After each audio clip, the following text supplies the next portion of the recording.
segundo livro de Reis. Nós também falamos um pouquinho sobre o livro de Reis, mas não estamos nos detendo especificamente no livro de Reis, mas o livro de Reis nos oferece muitos esclarecimentos a respeito da palavra que nós temos falado. Nós temos falado sobre esfriamento espiritual. Muitas pessoas têm esfriado espiritualmente. E é uma experiência muito comum. Pastores esfriam, líderes esfriam, membros de igreja esfriam. É uma experiência comum do ser humano. O ser humano precisa cuidar disso. E nós falamos um pouco dos sintomas e como esses sintomas se espalham por nossas palavras, nossas atitudes, nossas decisões.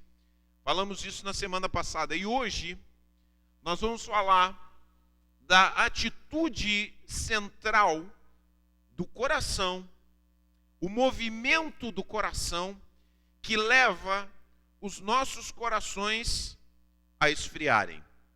Falamos dos sintomas, hoje falamos de algo mais profundo. Falamos do movimento do coração, movimento que o coração faz, que acaba levando ao esfriamento espiritual. Então eu quero que você, comigo, leia o texto de 2 Reis, capítulo 17, versos 5 ao 23.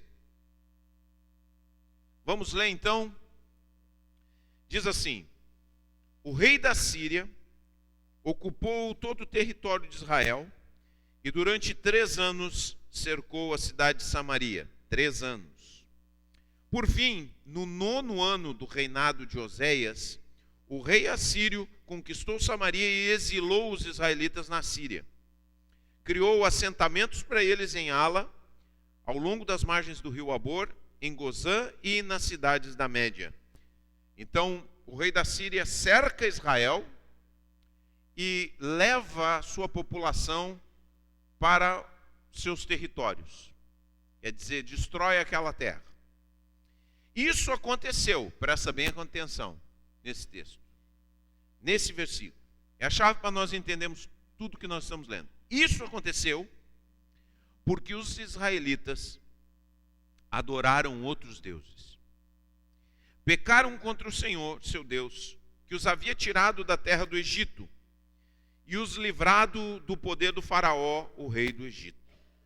Seguiram as práticas das nações que o Senhor tinha expulsado de diante deles, bem como as práticas introduzidas pelos reis de Israel. Os israelitas também fizeram em segredo muitas coisas que não eram corretas diante do Senhor seu Deus. Construíram santuários idólatras em todas as cidades, desde o menor posto de vigilância até a maior cidade murada. Ergueram colunas sagradas e postes de Azerá no alto de todo o monte, debaixo de toda árvore verdejante. Queimaram incenso no topo dos montes, como faziam as nações que o Senhor havia expulsado de diante deles. Os israelitas praticaram muitos atos perversos que provocaram a ira do Senhor. Adoraram ídolos, apesar das advertências claras do Senhor contra isso.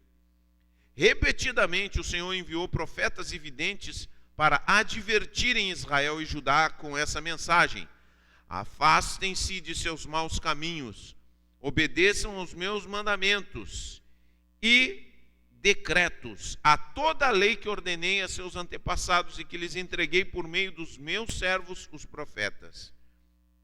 Mas os israelitas se recusaram a ouvir. Foram tão teimosos quanto seus antepassados que não quiseram crer no Senhor seu Deus.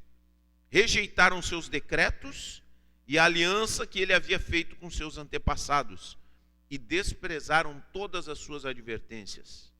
Adoraram, vamos colocar atenção nesse texto aqui, adoraram ídolos inúteis, de modo que eles próprios se tornaram inúteis. Seguiram o exemplo das nações ao redor e desobedeceram a ordem do Senhor para que não as imitassem. Eu quero aproveitar só esse texto aqui que a gente está lendo para esclarecer um pouquinho, porque às vezes um detalhe de uma palavra é tão interessante. Quando fala aqui ídolos inúteis, a palavra inúteis também pode ser traduzida por vazios. Então adoraram ídolos vazios, de modo que eles próprios se tornaram vazios. Então você pode tanto traduzir inútil quanto vazio. E a gente entende um pouquinho daquilo que a gente vai tratar nessa noite. Ídolo vazio leva a uma vida vazia. Bom, verso 16. Rejeitaram todos os mandamentos do Senhor, seu Deus, e fizeram 2 bezerros de metal. Ergueram um poste de Azerá e adoraram Baal e todos os astros do céu. Chegaram a sacrificar os próprios filhos e filhas no fogo. Consultaram adivinhos, praticaram feitiçaria, venderam-se para fazer o que é mal aos olhos do Senhor e provocaram sua ira. O Senhor se indignou muito com Israel e o expulsou de sua presença. Com isso, restou somente a tribo de Judá. Até aqui, queridos. Bom, aqui nós temos um movimento do coração muito perigoso. Nós vemos isso acontecer a todo momento. Às vezes a gente utiliza essa frase, mas às vezes a gente não reflete muito, certo? E muitas vezes a gente diz, às vezes a gente está orando, às vezes a gente vê pessoas que se afastam, ou pessoas que têm problemas, e a gente diz assim, a pessoa trocou o presente, a bênção,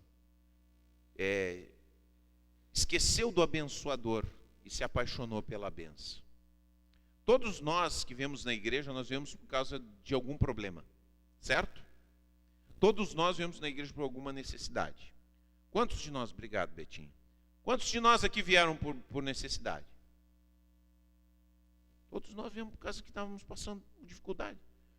O coração do homem não vem a Deus naturalmente. O coração do homem não vem a Deus naturalmente. O coração do homem é um coração distante. E nós viemos e pedimos alguma coisa para Deus. E nós recebemos isso que pedimos para Deus. E nós trocamos aquilo que recebemos, abraçamos aquilo que recebemos e deixamos aquele que nos abençoou. Foi isso que fez Israel. Exatamente isso que fez Israel. Se apegou a outros deuses. Quer dizer, aquilo que Deus o abençoou, Deus o livrou, Deus o colocou em outra situação espiritual. O povo de Israel se esquece daquele que o abençoou e se fixa nas coisas visíveis que ele poderia ver, que ele poderia enxergar. E diz bem claro, adoraram ídolos inúteis, de modo que eles próprios se tornaram inúteis. Amaram mais a bênção do que o abençoador. Amaram mais a bênção do que o abençoador. Agora imagina você receber um presente muito legal do seu pai. Que você ama, o seu pai, sua mãe. Você recebe um presente muito legal. Você ganha um carro, né? E vamos imaginar um pai que pode dar um carro para o filho, tá? Não é fácil, são poucos que podem, mas você recebe. E aí então você fica encantado com o carro que você ganha do seu pai. E lá num determinado momento, o seu pai diz para você assim: será que você poderia levar um amigo meu num determinado lugar? E aí você responde para o seu pai: não, eu não posso, porque eu não quero sujar o meu carro. Você está tão apaixonado pelo presente que você recebeu do seu pai, que você despreza o seu relacionamento com ele. Você acha mais importante o seu presente do que o relacionamento que você tem com o seu pai. Essa é uma dinâmica que acontece muito entre os cristãos. Eles recebem coisas de Deus, se apegam com as coisas de Deus, e quando Deus lhes fala, eles não ouvem mais. Eles só querem preservar aquilo que receberam da parte de Deus. Essa é uma dinâmica espiritual que acontece e que acaba esfriando o coração. E ela tem toda uma sequência para nós entendermos. E eu quero explicar para vocês aqui, hoje. Se chama idolatria. Idolatria. Isso que acontece, vejam bem, no começo do texto, é bem claro aquilo que o texto nos diz. Verso 7 que nós lemos. Isso aconteceu, a escravidão de Israel aconteceu. Por quê? Porque os israelitas adoraram outros deuses. A idolatria leva à escravidão. Isso não é algo que acontece na história de Israel apenas. Isso acontece todos os dias com cristãos que esfriam. Eles esfriam porque começam a adorar outros deuses. Porque nós somos pessoas carentes, gente. Sabia? Nós somos seres, eu e você somos pessoas carentes. Nós temos um vazio dentro do nosso coração. Nós não nascemos, presta bem atenção, nenhum de nós aqui nasceu com alegria, com força, com sentido, com esperança dentro de si. Nós não temos dentro de nós essas coisas. Chega um momento da nossa vida que falta sentido, chega um momento da nossa vida que falta esperança, chega um momento da nossa vida que falta alegria. As coisas mais essenciais da vida nós não nascemos, nós precisamos buscar em algum lugar. E todo ser humano busca em algum lugar alegria, sentido, esperança, força espiritual e interior. Todos. Até o ateu, aquele que diz que não acredita em Deus, ele de alguma forma busca em algo externo sentido, força para a sua vida. Não tem ninguém que não faça isso. Buscam em diferentes lugares. Agora eu estava vendo uma reportagem, acho que é no Los Angeles Times, dia 10 de julho de 2019. Acho que quinta-feira, não, terça-feira acho que foi. 7, 8, 9, 10, quarta-feira. A reportagem diz o seguinte: os millennials, aqueles que nasceram nos anos 80, quem nasceu nos anos 80 aí? Alguns nasceram nos anos 80, esses são chamados, de acordo com os estudiosos, os sociólogos, millennials. Esse é o nome que se dá para quem nasceu a partir dos anos 80, tá? Os millennials, esse pessoal que nasceu, essa moçada aí que está com 30, 40 anos, chegando nos 40 anos, eles estão trocando a religião, quer dizer, eles estão deixando o cristianismo e todos os outros tipos de culto. Nos Estados Unidos isso vai chegar aqui, isso aqui também acontece. Quer dizer, eles estão deixando a religião organizada. Como muitos dentro da faculdade estão deixando a religião organizada. Tem pavor do cristianismo. Mas seria de se pensar que essas pessoas ficariam sem acreditar em nada. Eles não acreditam. Não. Olha o que eles estão fazendo. Eles estão buscando no tarô, há um crescimento na questão do tarô, astrologia, meditação e cristais. Por quê? Porque o ser humano não tem dentro do seu coração sentido, força, alegria para seguir em frente. Ele precisa buscar. Quando ele dá as costas para Deus, ele busca em algum lugar. Busca sempre em alguma coisa. Agora, o que nós vemos no texto da palavra de Deus, que a palavra nos ensina, bem claro: nenhuma coisa criada, absolutamente nenhuma coisa criada, pode nos dar sentido, alegria, força e esperança para além dessa vida. Nenhuma coisa criada, nada que você goste, nada que você tenha simpatia, pode te dar coisas que têm um significado transcendente, que você já nasceu com um coração tão necessitado. Por isso que diz ali, ídolos vazios, no verso 15, adoraram ídolos inúteis de modo que eles se tornaram inúteis. Quer dizer, eles se tornaram vazios porque eles foram buscar em um lugar que estava vazio. A alegria não havia naqueles lugares onde eles buscaram, não havia esperança, não havia sentido naquelas coisas. Por isso eles mesmos se tornaram pessoas vazias. Por isso Muitas pessoas se tornam frias porque buscam nos lugares equivocados suas necessidades espirituais mais profundas. E sempre no nosso coração vai estar alguma coisa ocupando. Nosso coração tem um altar, o seu coração tem um altar. Sempre vai ter alguma coisa no altar do teu coração que tem um valor supremo. E a pergunta para você, o que é realmente que ocupa o valor supremo do seu coração? Porque se Deus não é o valor supremo do nosso coração, nós estamos em problemas espirituais. Porque os problemas espirituais, presta bem atenção, qualquer problema que você tenha, emocional, espiritual, que você imagina, os problemas mais comuns, eles decorrem 99% das vezes do fato de que você coloca alguma coisa criada como valor supremo no altar do seu coração.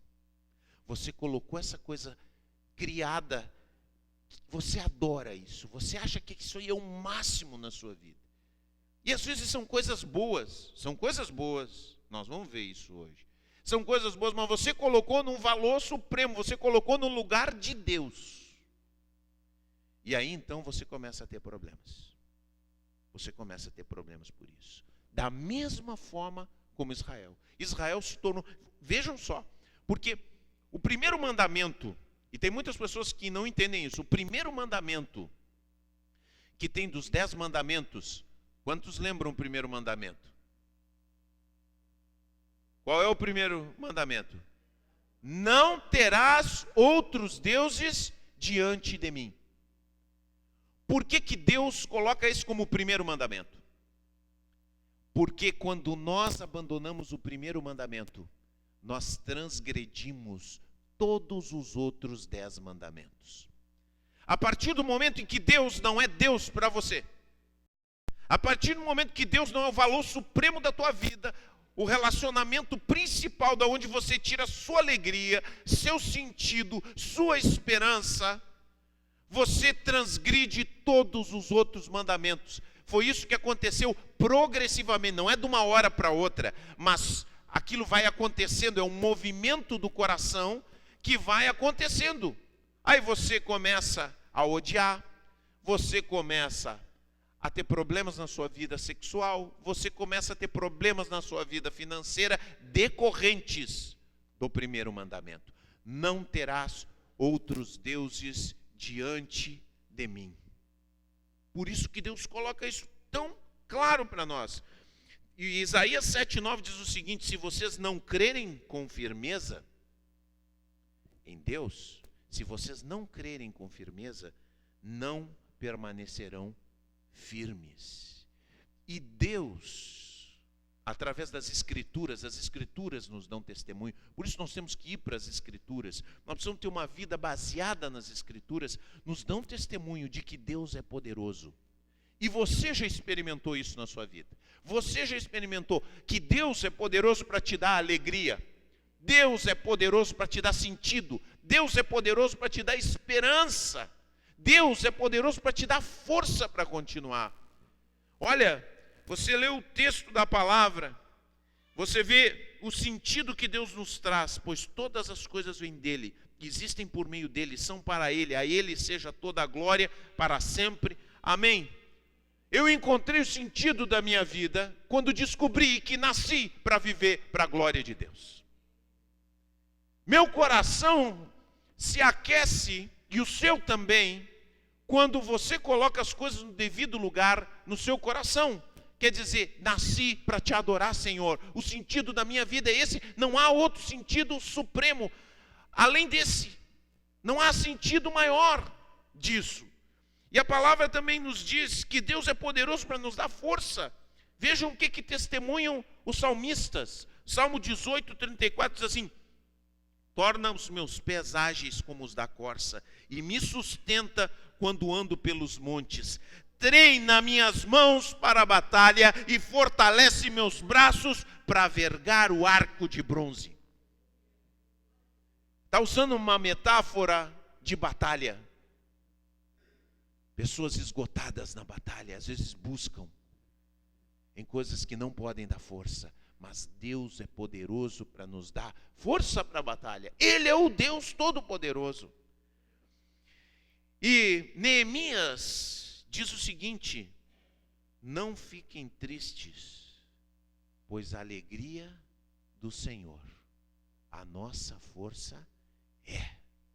A alegria do Senhor. O Senhor não é um Deus de tristeza, é um Deus de alegria.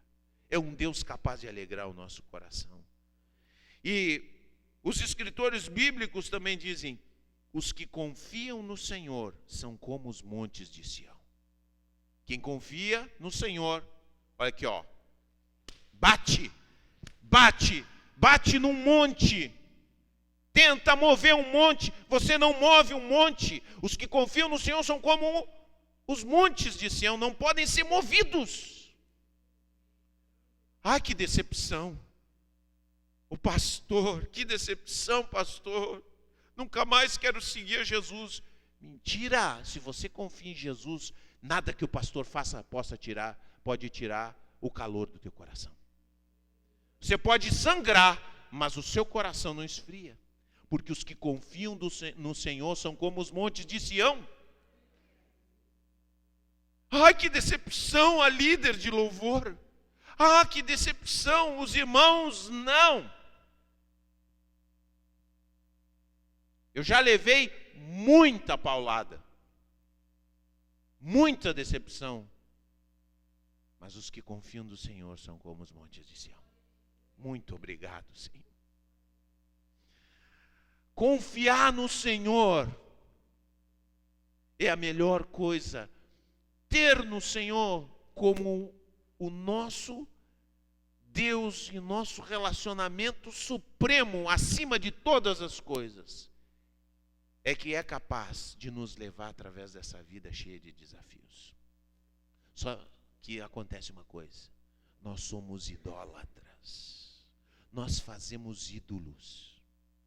E o crente que vem para a igreja, ele não tem uma imagenzinha lá na casa dele, não tem um nicho de, eu espero que você não tenha, né? Nenhuma foto do pastor, da pastora, se antes de comer, né, tal. Nada disso, né? O crente não faz isso. Mas o crente tem ídolos. Ou seja, ele transforma coisas muito boas. Olha o que eu falei. Ele transforma presentes que Deus lhe deu em ídolos. Coloca no altar da sua vida. E quando ele coloca essas coisas boas que Deus deu no altar da sua vida começa a ter problemas. Começa a esfriar. E começa a ter uma série de questões. E muitas vezes a pessoa chega e diz assim: pastor, ora por mim. E às vezes conserta as coisas exteriores. Mas Deus quer consertar o coração. O problema é de altar. Tem alguém no teu altar. E esse alguém no teu altar está te levando a problemas espirituais, e ao esfriamento, à decadência. Não esquece disso. Quando você substitui Deus por alguma coisa criada, por melhor que seja, você começa a ter problemas. Vou dar 4 exemplos. Primeiro exemplo. Eu sei que muita gente vai ficar brava comigo. E tem muito crente que fala, mas está errado, meu irmão. E você precisa entender isso. E eu vou explicar isso. A primeira coisa que nós colocamos e que é uma coisa boa que Deus nos deu. Presta bem atenção, vou fazer a ressalva. Essas coisas são todas coisas boas, lícitas, excelentes, mas não podem ser Deus. Se você transforma como valor supremo da tua vida, você tem problemas espirituais. Você compromete sua vida espiritual. Sua vida tem problemas. Primeira coisa, presta bem atenção. Família.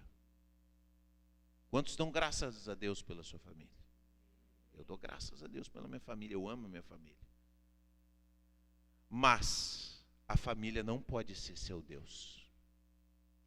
Sabe por quê? Porque a família não consegue carregar com o peso de ser Deus para ti. Vou dar um exemplo bem claro. Você, mulher, você é apaixonada pelo seu marido. Amém? Meu Deus do céu. Pô, nós invertemos uma coisa. Tá? Você, vamos hipoteticamente. Tá? Hipoteticamente, você é fã do seu marido. Fã número 1. Meu marido é incrível. Meu marido é sensacional. Eu faço tudo pelo meu marido. Só que eu vou dizer uma coisa. O seu marido tem períodos, como acontece com todas as pessoas. Aí você coloca o seu marido é o seu ídolo. O meu marido é maravilhoso, ele é tão bom para mim, ele me cuida. Só que aí um dia você começa a ver as fraquezas do seu marido. Porque o seu marido não é forte, ele não é todo poderoso. Ele enfraquece como eu enfraqueço, como todo homem enfraquece. E ninguém melhor do que a mulher para ver a fraqueza do marido. E você vê o seu marido fraco diante de você. Você vê o seu marido doente, incapacitado, incapaz de lhe dar força, de lhe dar esperança, de lhe dar sentido que você busca tanto nele. Se o seu marido é o seu ídolo, o que acontece com o seu casamento quando ele fica fraco? O seu casamento entra em colapso. Você fica irritada com ele. Você fica, levanta daí, tu tem que ter força, tu tem que ser forte, tu tem que, sabe, não pode ficar triste, levanta a cabeça, digamos que ele perdeu o emprego, uma coisa assim. E você fica lá pressionando ele, só que ele está tão triste que ele não pode te ajudar. Você pressiona ele e ele não aguenta a pressão e abandona a família. Porque ele não pode ser o Deus que você espera que ele seja. E você muitas vezes espera que o seu marido seja o seu Deus. Tem homens que fazem da mulher o seu Deus. Vejam bem, eu não estou falando que é ruim a família, é uma bênção. Mas quando se torna o valor supremo, a sua família não consegue segurar a onda. O seu marido não segura a onda quando você elege ele o Deus da vez. Sua esposa também não. Minha esposa, minha querida, linda, maravilhosa. Aí você idolatrava a sua esposa quando ela tinha um corpinho de violão. Ela é mais óbvio que você sentia atração sexual por ela e tal, aquela loucura. Mas daqui a pouco, ela fica gorda. Ou, não sei, perde o desejo sexual. Tem um momento de viração.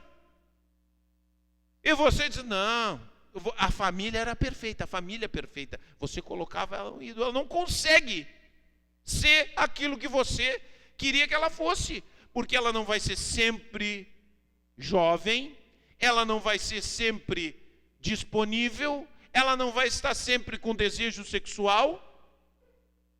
E você colocou ela como ídolo máximo. Ela não pode trazer para você aquilo que você precisa. E o que acontece? Como é que vai a família? Você vai procurar outra mulher? Você vai procurar um caso? Você vai se jogar na pornografia? Vocês viram como, quando você coloca a sua família como valor supremo, você não consegue ser bênção para a sua família? Você não consegue ser bênção para a sua família. A pior coisa que existe é você colocar a sua família em primeiro lugar. Aí daqui a pouco dá um... Como eu sempre disse, né? A gente sempre conversou. Eu jamais abandonaria Deus, mesmo que a Cláudia abandonasse a Deus. E nós temos que ter isso muito claro. Não importa o que aconteça com meu marido, minha esposa. Minha dedicação a Deus não pode mudar. Sabe por quê? Porque Se você não abandona Deus nos momentos difíceis, você pode ajudar o seu esposo, a sua esposa. Agora, se você se ligou e se apoiou totalmente nele ou nela como Deus, eles não vão conseguir te sustentar. Nenhum homem pode. Eu não posso dar tudo o que a minha esposa precisa. Ela não pode dar tudo o que eu preciso. E a mesma coisa acontece com o filho. Sabe o que acontece? Quando as mulheres ficam decepcionadas com os maridos? Ou quando os homens ficam? O que eles fazem se eles não querem abandonar a família? Eles se voltam para os filhos. Meu filho, minha filha. E aí você coloca o seu filho lá no altar. Coloca o seu filho lá no altar. Péssimo para o seu filho. A pior coisa que tem é colocar o seu filho como ídolo. Duas coisas acontecem quando o seu filho vira ídolo do seu coração. Ame seu filho, cuide do seu filho, mas se você colocar o seu filho como ídolo do seu coração, e posso até dizer que os problemas muitas vezes que nós temos de disciplina com os filhos é porque nós idolatramos nossos filhos. Porque duas coisas extremas acontecem. Quando o seu filho é a pessoa mais importante da sua vida, deveria ser Deus, mas o filho é o mais importante da sua vida. Primeira atitude que acontece, você tem dificuldade de corrigi-lo. Porque ele é o seu bibelô. Ai, meu filho querido, amado, ele é o meu ídolo. Como é que eu vou tocar nessa criança? Ele é tão boazinha. Você não consegue nem enxergar maldade no seu filho, mas o seu filho é pecador. Seu filho é pecador. Todos os seus filhos nasceram dessa raça adâmica. São pecadores. Não chamo meu filho de pecador. Pastor, o senhor vai se ver comigo no final do culto. Meu filho tem bom coração. Seu filho é pecador. Precisa se arrepender. Precisa seguir a Jesus. Mas quando ele é o seu ídolo, você não faz uma coisa que faria muito bem para ele. Corrigi-lo.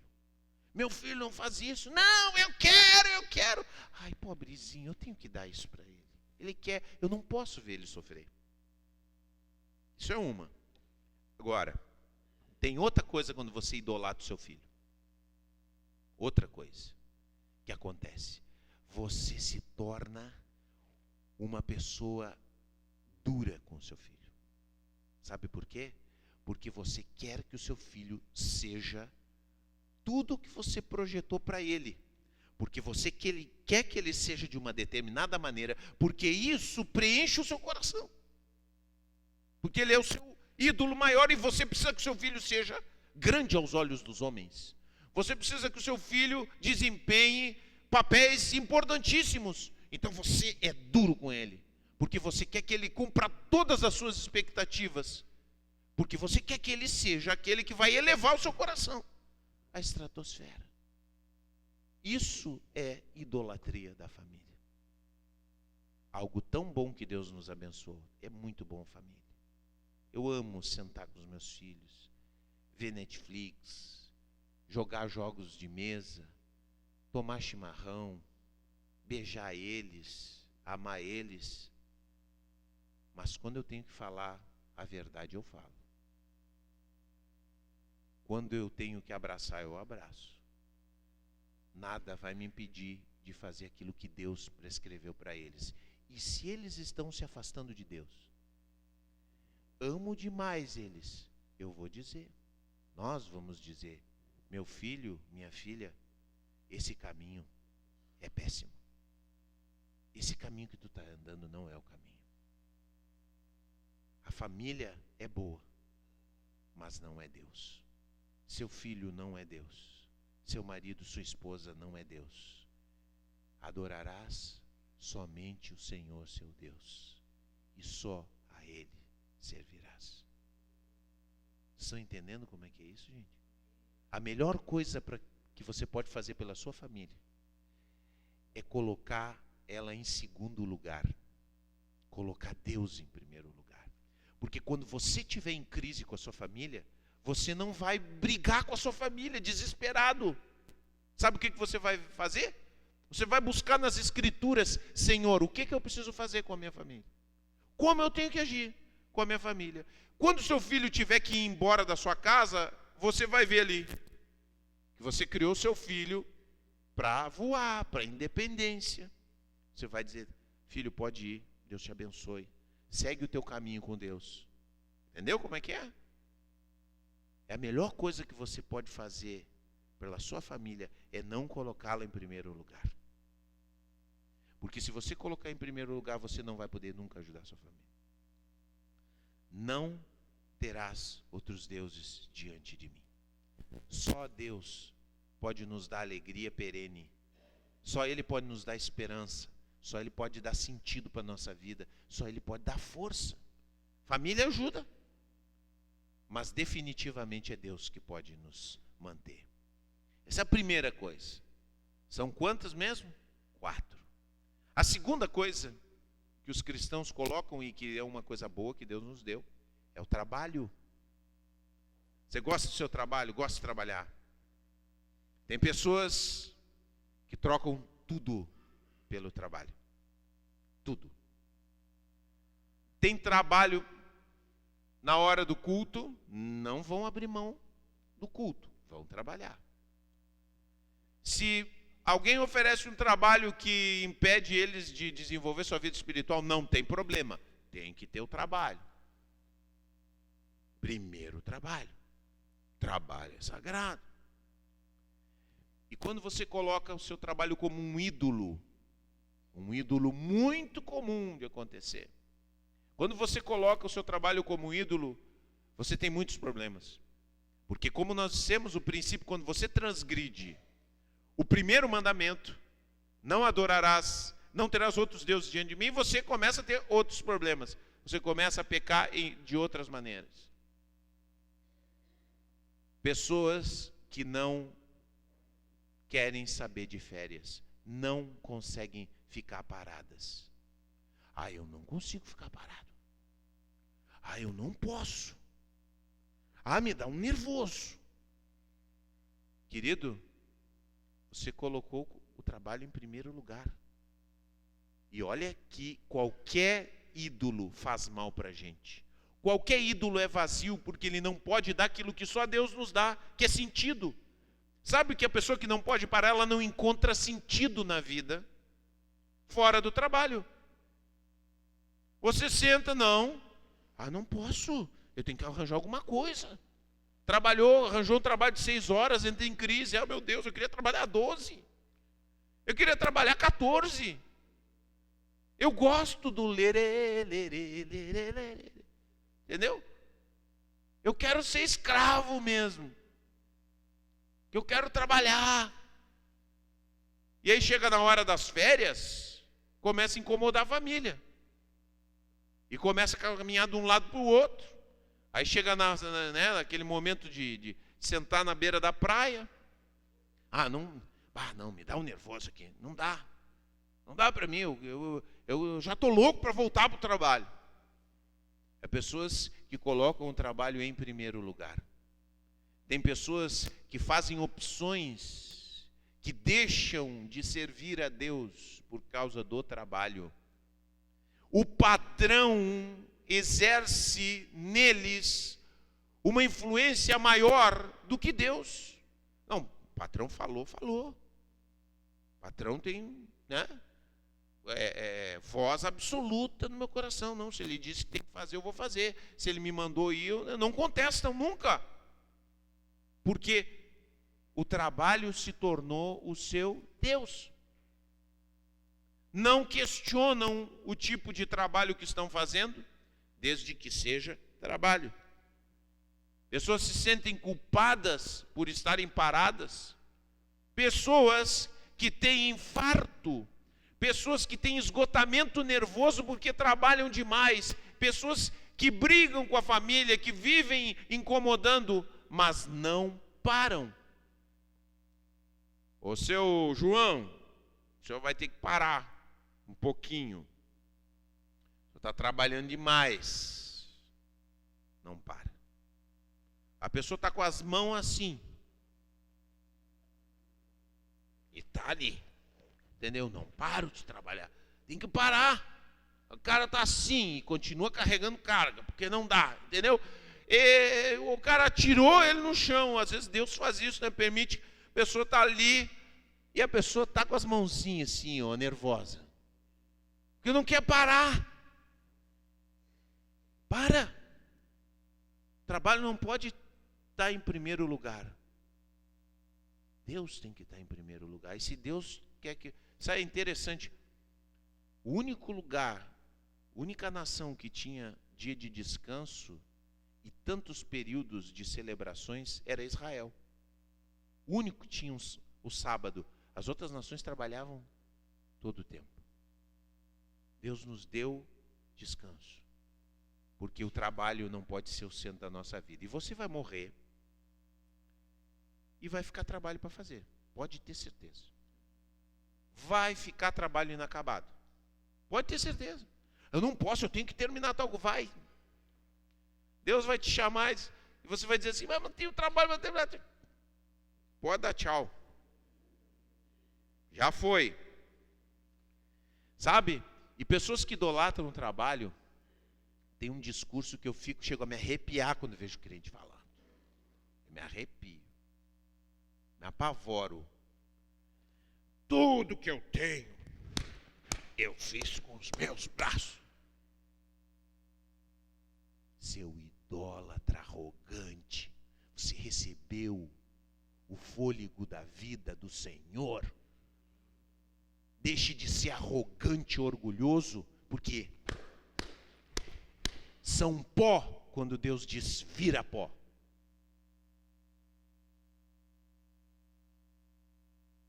Deus nos deu o dom da vida. Se estamos aqui, é pela graça de Deus. O alimento. E quantas pessoas que Deus nos coloca na vida para nos ajudar. Quantas pessoas te ajudaram e você diz, fiz tudo com meus braços. Se a luz elétrica você depende da CE para ligar? Ou você também é a usina de Itaipu? Eu acho que tem pessoas que acham que são usina de Itaipu. Elas que são a razão de tudo que acontece. Tudo com meus braços. Sai para lá, tá cego. E muitas pessoas estão assim. Tira esse ídolo. Tira esse ídolo. Que bom que você pode trabalhar. Aleluia. Não seja vagabundo. É isso mesmo. Mas não coloca o trabalho como seu ídolo. Sabe por quê? Seu coração esfria. Tanta gente está frio espiritualmente na igreja porque o trabalho está em primeiro lugar. Elas só, sabe, elas vêm assim, ó. Elas vêm no culto, mas elas já estão pensando amanhã. Amanhã qual é a primeira coisa que eu vou fazer? Coração esfria. Só trabalho, trabalho, trabalho. Você tem que servir a Deus, meu querido. Terceira coisa. Que muitos, quando não são escravos do trabalho, se deixam escravizar pelo entretenimento. Nós estávamos ontem, foi uma reflexão muito interessante, porque nós estávamos ontem, nós fomos, o que nós estávamos fazendo mesmo, Breno? Hein? Fomos buscar o Tomás uma festinha. E quando a gente vinha voltando, tinha um cara de moto na nossa frente. E aí ficou vermelho o sinal. Ele parou, nós paramos atrás. E aí o cara de moto fez aqui, botou um pé aqui e se entortou para cá. Assim, ele ficou assim.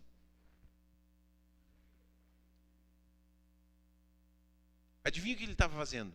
Enquanto estava o sinal vermelho. Sim, o celular.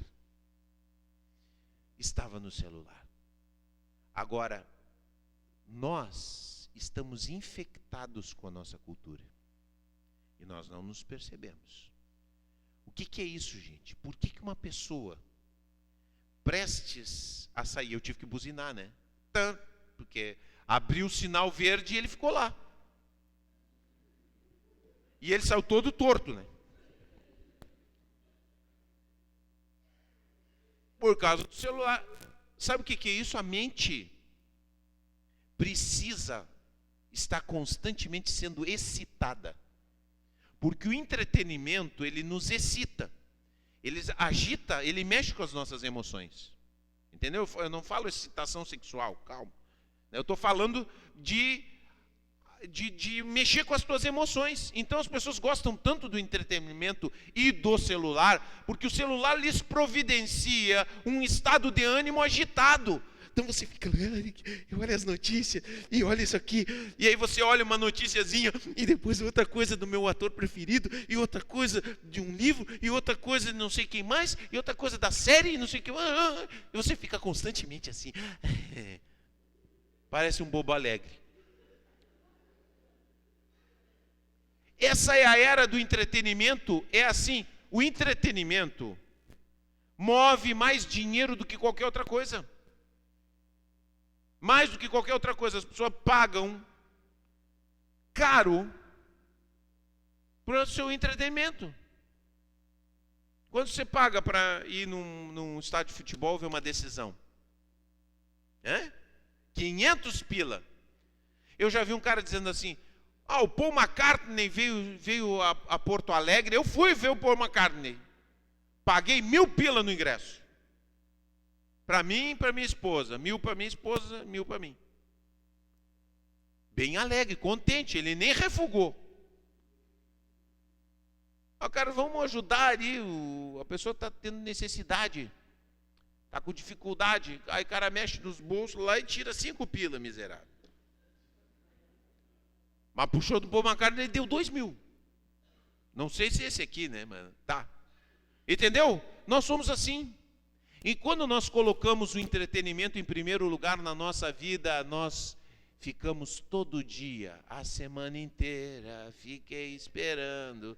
Entendeu? Você fica aguardando, quando nós deveríamos estar ansiando, anelando pelas questões espirituais. Só que o entretenimento, ele nunca nos enche. Nunca nos enche. Parece que sempre precisa de alguma coisa a mais. A gente está sempre, sabe, qual é a próxima série da Netflix? Aí o cara está vendo a série da Netflix que ele esperou. Eu vejo série também. Mas o cara fica agoniado antes de vir a série. Vai sair a minha série, é no mês que vem. Mês que vem, aí você fica agoniado. Aí chegou o mês que vem a série da Netflix. Aí só senta lá, enquanto ela está assistindo a segundo capítulo, ela começa a entrar em uma depressão. Meu Deus do céu, já vai terminar minha série.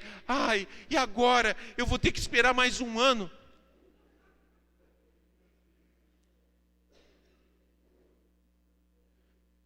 Aí você chega e diz assim, irmãos, nós temos que ler a Bíblia. Nós precisamos, para a nossa vida espiritual. Aí ela vai dizer assim, eu não tenho tempo. Aí quanto tempo você gastou vendo série e filme essa semana? Quanto tempo você gastou vendo futebol e comentário de futebol? Quanto tempo você gastou em entretenimento? Coloca ali. Pelo tempo você vê os seus ídolos. Eu não fiz, pastor. Eu trabalhei. Viu? Falamos dele antes. Trabalhei todo dia. Ídolos do coração. E aí, nosso coração vai gelando. E por último, gente, e dá muito comum, é o ídolo da faculdade. Eu tenho falado muito sobre isso, mas eu vou continuar batendo nisso. Muitos de nós estamos extraindo da faculdade o nosso sentido de valor. Estar na faculdade não deveria elevar a nossa autoestima como cristãos. Sabe? O fato de sermos cristãos, o fato de sermos salvos, o fato de sermos libertos de um destino de trevas, deveria ser o motivo supremo da nossa autoestima estar lá em cima. ter que ir a uma faculdade para elevar a sua autoestima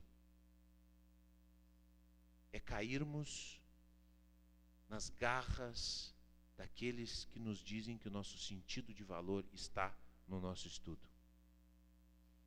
Estudo tem um propósito: nos capacitar. Educação é importante. Sempre disse para os meninos aqui da igreja: estudem, é importante estudar. Agora, o estudo não pode ocupar o altar da nossa vida. Não pode. Não pode ser a coisa mais importante. O professor que está lá não pode ser aquele que você julga que sabe todas as coisas, porque o seu professor não sabe todas as coisas. Ele sabe algumas coisas. Sabe? Nem todos os saberes estão dentro da sala de aula. Seu avô, sua avó, seu irmão, sua mãe sabem muitas coisas que aquelas pessoas lá da faculdade não sabem.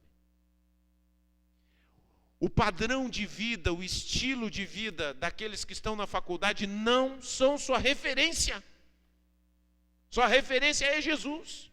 E se você está deixando de servir a Deus porque tem que tirar a nota máxima, você está fazendo a decisão errada. Você está tomando a decisão errada. Você está indo por um caminho errado. Daqui a pouco, você vai estar praticando as coisas que aquelas pessoas que estão lá praticam. E a gente sabe, eu não gosto de generalizar, mas nós sabemos que há um clima de libertinagem em muitas universidades. Não são todas, mas em muitas. E muitas vezes nós absorvemos isso, absorvemos essa mentalidade e não permitimos que Deus seja o nosso valor supremo, aquele que julga todas as coisas. Estude tudo que você precisa estudar, mas não coloque o estudo como seu valor supremo. Não transforme o estudo como aquele que traz valor para a tua vida, porque o que vai acontecer é a mesma coisa que acontece com Israel. Todos os outros males, nós tiramos Deus do altar da nossa vida, o nosso Deus, aquele que nos criou, aquele que nos chamou, aquele que nos amou, aquele que não desiste da gente. Tiramos ele do altar da nossa vida e complicamos tudo. Complicamos tudo, complicamos a família, complicamos o trabalho, complicamos tudo. Porque essas coisas são boas, mas não podem estar em primeiro lugar. E elas vão entrar em conflito com a tua vida espiritual em algum momento, não sempre, mas em alguns momentos. Tua família vai entrar em conflito com a tua vida espiritual. E você vai precisar optar. Se quiser ser bênção para a sua família e dizer não. A minha família queria que eu abandonasse a igreja. Quando eu me converti, foi uma polvorosa em casa. Não. Não vão abandonar Cristo. Minha decisão está tomada. Ninguém me demove dessa decisão. Aí está minha mãe sentada, ouvindo o filho dela, pastor, depois de 20 e tantos anos. Não. E o que aconteceu? Dizendo não para minha família, não permitindo que a minha família ficasse em primeiro lugar. Meu pai, minha mãe, meu irmão, servindo a Jesus. Está entendendo como é que é? Aí você muitas vezes quer fazer agrados, atalhos, para que as pessoas sirvam a Deus. Não! O maior testemunho que a gente pode dar é ter a Deus como o nosso supremo bem, supremo prazer. A minha alegria, Senhor, é viver para Ti. A minha alegria é adorar, Senhor. A minha alegria é viver contigo na Tua presença. Porque, de fato, Deus é a fonte de toda alegria. Deus é a fonte de todo sentido, de toda esperança. Você não vai encontrar em nenhum outro lugar. Mas a serpente desde sempre, o inimigo das nossas almas, lá no Éden, já dizia: por que Deus disse que não pode comer daquele fruto? Por quê? Porque certamente se vocês comerem esse fruto, vocês vão ficar como Deus. O inimigo nos enche de desconfiança da bondade de Deus. Deus é muito melhor do que o seu pai, que a sua mãe, do que qualquer outra pessoa. Deus te ama mais do que qualquer outra criatura. Uma vez o Tomás fez um comentário assim. Ele achava que eu era a pessoa que mais amava ele. Eu digo: não, meu filho. Não tem nem ponto de comparação. A pessoa que mais te ama é Deus. O meu amor é pálido. O meu amor é nada diante do bem que Deus quer para nós. Não tem comparação. Deus deu seu Filho para morrer por nós. Deus foi humilhado, ultrajado, cuspido, desprezado para nos alcançar. Não há maior amor. Nós não andaríamos 1 centímetro do caminho de Deus. O caminho que Jesus percorreu por pessoas que não valiam, que o desprezaram, nenhum de nós faria. Mas Ele fez. Ele nos ama. Por isso, nossa adoração, nosso serviço, nossa esperança, nossa força tem que estar toda depositada nele. Seu trabalho, sua Netflix, sua faculdade, sua família não podem te dar aquilo que só Deus nos dá. Esqueça isso. Esqueça. Não tente, não insista. Porque muitos dos problemas que estamos vivenciando é porque trocamos os altares. E vamos continuar vivenciando se não entendemos que Deus tem que ser Senhor, acima de todas as coisas. Não só de boca, mas em todas as dimensões da nossa vida. Eu às vezes digo para as pessoas: não vai por esse caminho, olha, tu está colocando isso em primeiro lugar. Eu digo: não, mas é... Aí depois vem todos os problemas. Vamos adorar ao Senhor sobre todas as coisas. Não vamos colocar nada como Deus na nossa vida, a não ser o nosso Deus. E eu quero dizer para você, quando nós fazemos isso, nossa vida espiritual aquece, nossa vida espiritual muda. Nós nos tornamos bênção na família, nos tornamos bênção no trabalho, nos tornamos bênção na faculdade, que é isso que Deus realmente nos quer da nossa vida. Amém? Vamos ficar de pé em nome de Jesus.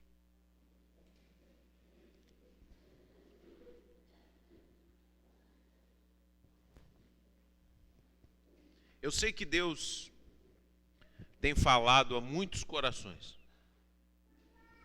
nessa noite. E eu quero convidar você, no lugar onde você está,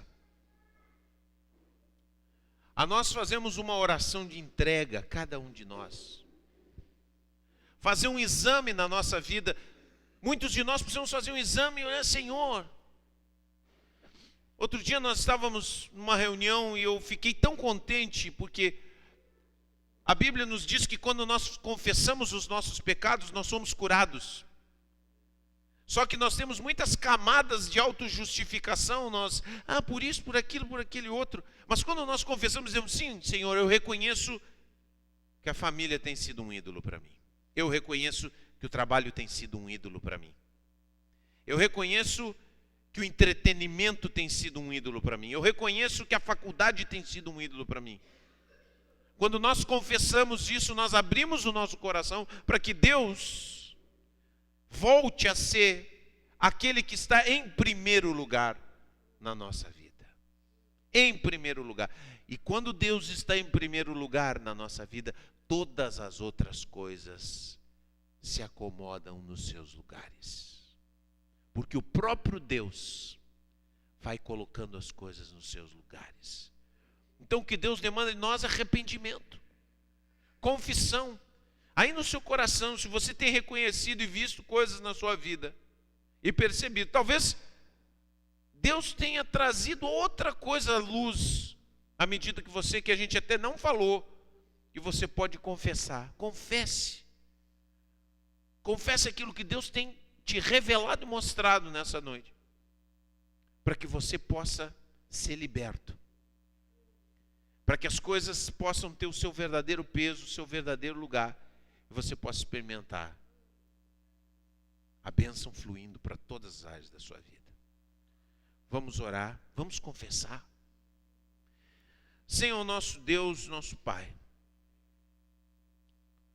não há outro Deus. Não há outro Deus além de Ti. Senhor, de Ti flui todas as coisas boas. Todas as coisas vieram a existir porque Tu disseste, Senhor. Faça-se o homem, faça-se o mundo. Senhor, fosse Tu, Senhor, que fizesse o melhor. Fosse Tu, Senhor, que nos deu o melhor.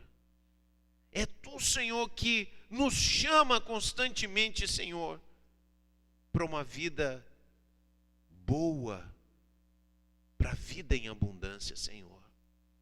Nós confessamos, Senhor, que o nosso coração faz ídolos e colocamos coisas que Tu nos desse, Senhor.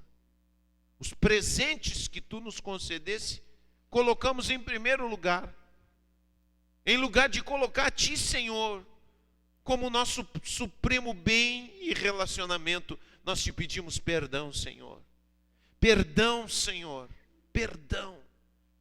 Nós confessamos, Senhor, toda idolatria, que temos colocado coisas criadas no lugar do Criador. Temos ouvido vozes humanas em vez de ouvirmos a Tua voz. Temos obedecido às inclinações humanas e não a Tua revelação, Senhor. Temos acreditado na voz do inimigo em lugar de acreditarmos na Tua voz e na Tua bondade, Senhor. Nós pedimos perdão porque temos desconfiado da Tua bondade, do Teu amor por nós, de que Tu fazes o melhor. Nós Te pedimos perdão por isso, Senhor. E nós Te pedimos, Senhor, nós queremos que Tu nos ajudes, porque não podemos por nós mesmos, mas Tu podes nos ajudar. Senhor, nós queremos quebrar esses ídolos. E nós queremos, Senhor, que permaneça dentro do nosso coração como o nosso amor maior. Tua presença, Teu amor, Tua cruz, Tua ressurreição por nós. Nos abençoa dessa forma, para que a família, para que o trabalho, para que o entretenimento, para que a faculdade encontrem os seus devidos e proporcionais lugares dentro da nossa vida, Senhor. Em nome do Senhor Jesus. Em nome do Senhor Jesus. Amém e amém. Eu gostaria de cantar uma música de adoração. Podemos cantar uma música?